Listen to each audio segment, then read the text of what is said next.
দেওয়া হতো, পুরস্কৃত করা হতো। কিন্তু আল্লাহ না করুক, এই মেয়েটার পেট থেকে, মাটার পেট থেকে যদি একটা মেয়ে সন্তান জন্ম নিত, সঙ্গে সঙ্গে এই মাটার উপরে চতুর সাইড থেকে চাবুক নিয়ে মেয়েটার মাটার উপরে মার শুরু করে দিত। আর যে নবজাতক ছোট বাচ্চাটা যে জন্ম নিত, ওই বাচ্চাটাকে কিতাবে পাওয়া যায় বন্ধুগণ, দুইটা উট অথবা দুইটা ঘোড়ার পায়ে বেঁধে দেওয়া হতো। ঘোড়ার পায়ে বেঁধে দেওয়ার পর ঘোড়াকে চাবুক মারা হতো, ঘোড়াটা লাফিয়ে উঠতো, আর এই ছোট বাচ্চাটা একদম আপনার পায়ের সঙ্গে এরকম করে লেগে বাচ্চাটা একদম প্যা করে একটা কান্নার আওয়াজ দিয়ে বাচ্চাটা যে পর্যন্ত মারা না যাইত ততক্ষণ পর্যন্ত তারা থেমে যাইত না। এই যুগ ছিল সেই যুগ। মায়েদেরকে নিয়ে খেলনা করা হতো। কোন মেয়ের যদি মাসের মধ্যে মাসিক স্রাবের রক্ত ঝরে, যদি এই মাসিক স্রাবের রক্ত এসে যেত, এই মেয়েটাকে বাড়ি করা হয় না। আপনারা জানেন সতীদাহ প্রথা ছিল না?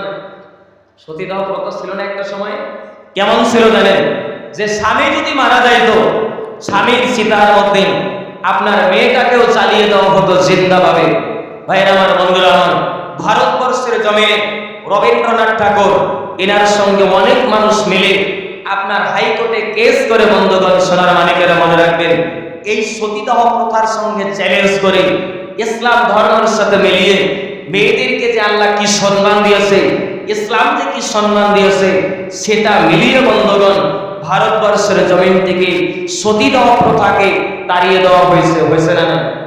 একটা কথাই আমি আপনাদেরকে বলতে চাইছি, আজকে যে এই যে তিনটা মেয়ে যে আল্লাহর কোরআন শিক্ষা অর্জন করলো, মনে রাখবেন যে তিনটা মেয়ের সিনার মধ্যে আল্লাহর কোরআন আজকে ঢুকে গেল, মনে রাখবেন বন্ধুগণ, আল্লাহর নবী বলে জালিদের মধ্যে কেউ যদি কোরআনকে মুখস্থ করে, কোরআনকে যদি হিফাজত করে, কোরআনের উপরে যদি আমল করে, এই ব্যক্তিটা যদি ইন্তেকাল করলো, এই ব্যক্তিটা কঠিন কিয়ামতের দিনে আল্লাহ এই ব্যক্তিকে, এই মেয়েটাকে আল্লাহ ইখতিয়ার দিবেন যে সে কি করবে, আপনাদের অঞ্চল থেকে 10 জন করে মানুষ জান্নাতের মধ্যে নিয়ে যাবে।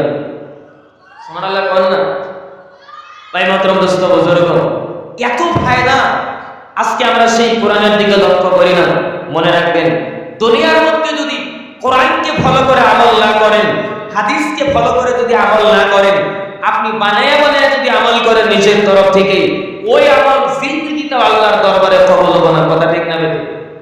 বাবারা মনে রাখবেন, যারা যুবক আছেন, আমার দাদারা যারা আছেন, সবাই মনে রাখবেন, দুনিয়ার মধ্যে আমলের দ্বারাতে আপনার আমার জিন্দেগি হয়, আমল সে বদলি হয় জিন্দেগি, জান্নাত দিয়ে আর জাহান্নাম দিয়ে। সুবহানাল্লাহ বলেন। আমল করবেন, মায়েদেরকে বলবো আমল করবেন। যে কোনো সমস্যা হোক, কোরআন পৃথিবীর মধ্যে এমন একটা কিতাব, যে কোনো সমস্যা হোক, প্রত্যেকটা সমস্যার সমাধান আল্লাহর কোরআন করে দিতে পারে। পারে না? পারে না? কথা বলেন, পারে না? এটা একটু ঘুরিয়ে দেন, পারে না? বলেন, পারে না? জোরে বলেন। ভাই ভদ্রদস্ত বুজুর্গ, আমি আপনাদেরকে আলোচনা তো শুরু করছি, আমি আপনাদেরকে একটা আমলের কথা বলবো। অনেকের বাড়িতে দেখবেন বস্তু বাহিনী হারায়া যায়, যায় না? কথা কনাকে, আচ্ছা কথা কনাকে যায় না? হারায় না? হারায়।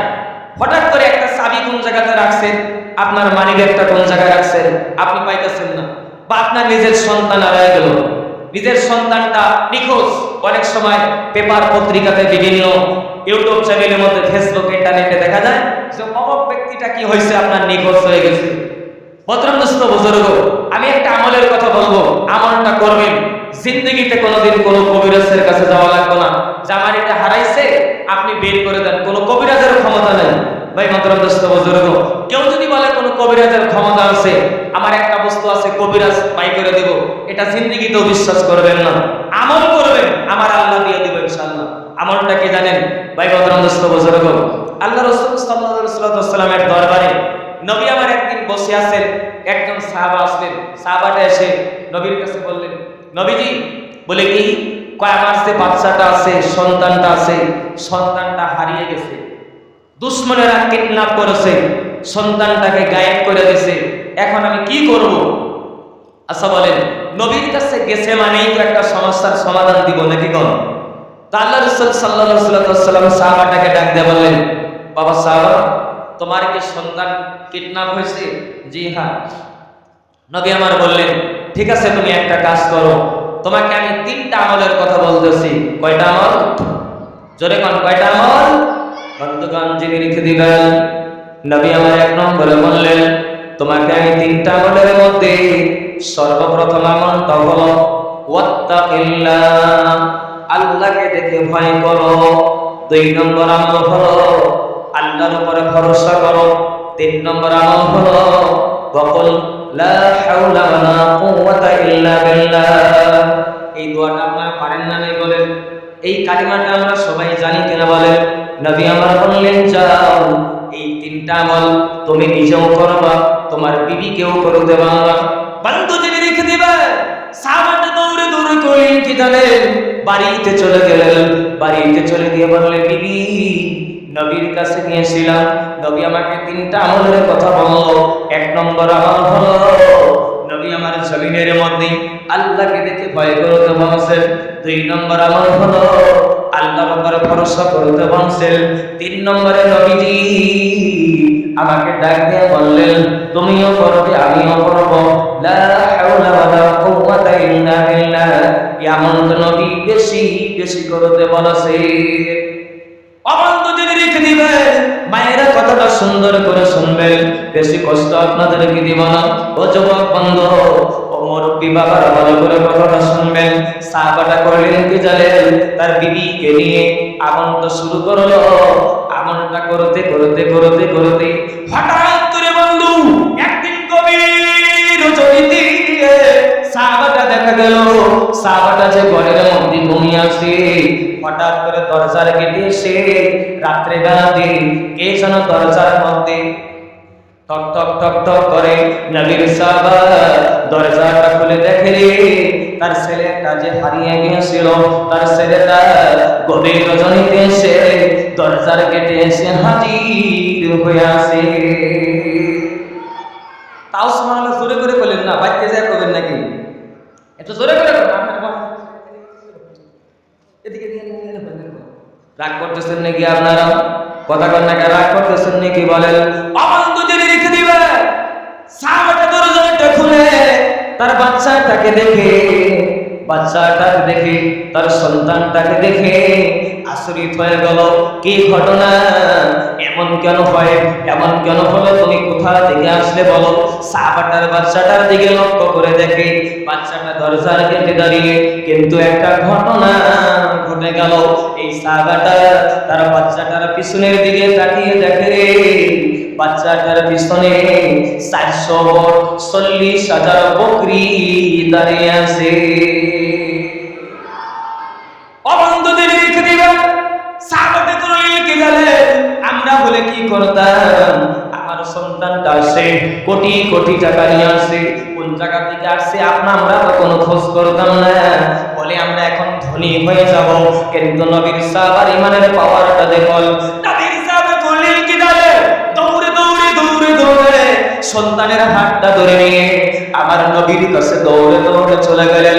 দৌড়ে দৌড়ে গিয়ে বলে, নবীজি এমন এমন এমন এমন ঘটনা, আমার বাচ্চাটা হারিয়ে গেল, বাচ্চাটা আসলো, কিন্তু তার সম্পর্কে এই ঘটনা। নবী বাচ্চাটাকে ডাক দেয়া বলে, ও বাবা বলো বলো বলো বলো, কি হয়েছে বলো?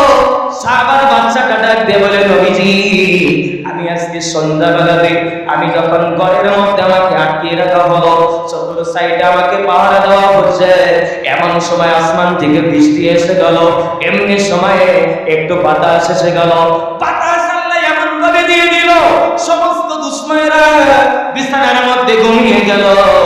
সঙ্গে সঙ্গে সঙ্গে সঙ্গে আমি আস্তে করে বের হয়ে গেলাম। কিন্তু নবী গো, আপনি কি জানেন নবী, আমি যখন বাইরে বেরিয়ে গেলাম এমন ঘটনা ঘটে গেল, কাফির বিমানে যত উট ছিল, যত বকরি ছিল, সব উট বকরি গুলো আমার পিছনে পিছনে চলে আসলো।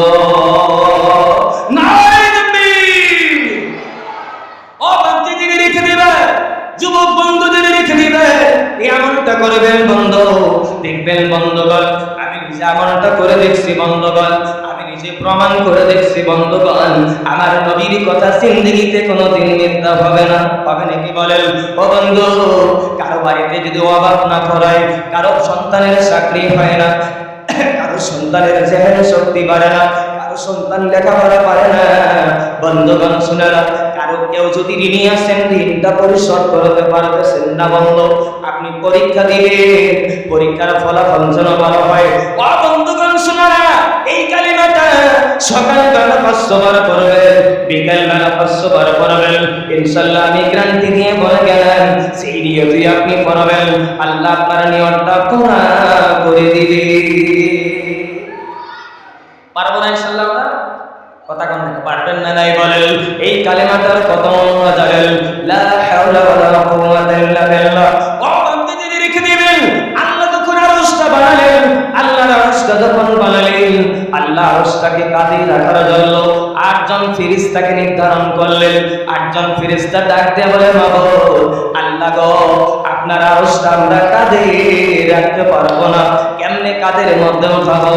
আমার আল্লাহ ডাক দিয়ে বলে, ফেরেশতা তোমরা কাঁধে উঠাইতে লাগবে না, তোমরা শুধু পড়ো লা হাওলা ওয়ালা কুওয়াতা ইল্লা বিল্লাহ। ও বন্ধু যদি রেখে দিবেন, 8 জন ফেরেশতা মিলে লা হাওলা ওয়ালা কুওয়াতা ইল্লা বিল্লাহ এই আমলটা করা আরম্ভ করলো। এই কালেমাটা পড়ার সঙ্গে সঙ্গে একেবারে অটোমেটিক ওই আল্লাহর আরশটা 8 জন ফেরেশতার কাঁধে উঠে গেল।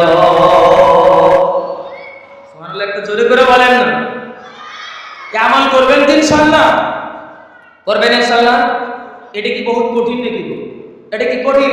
আপনি নিজেও করবেন, আপনার বিবিকেও করতে পারবেন। বন্ধুগণ, আমি 2 নম্বরে একটা আমলের কথা বলে দিয়ে যাই। স্বামী স্ত্রী যারা আছেন বন্ধুগণ, অনেকে এসে কি করেনি, অনেক জায়গাতে হুজুরদের কাছে যায়, হুজুর বলে কি, ভাই আমার একটু পানি পড়া দেন, আমাকে একটু তাবিজ দেন। বলে কেন? ভাই আমার সন্তানটা কথা শুনে না। আছে না নাই? কথা কম নাকি? আছে না নাই? বলেন। ও বন্ধু, আমি আপনাদেরকে একটা আমলের কথা বলে যাই, আপনাদেরকে একটা বুদ্ধি দিয়ে যাই। বন্ধুগণ, পৃথিবীর মধ্যে জমিনের মধ্যে যারা বিয়ে করেছেন স্বামী স্ত্রী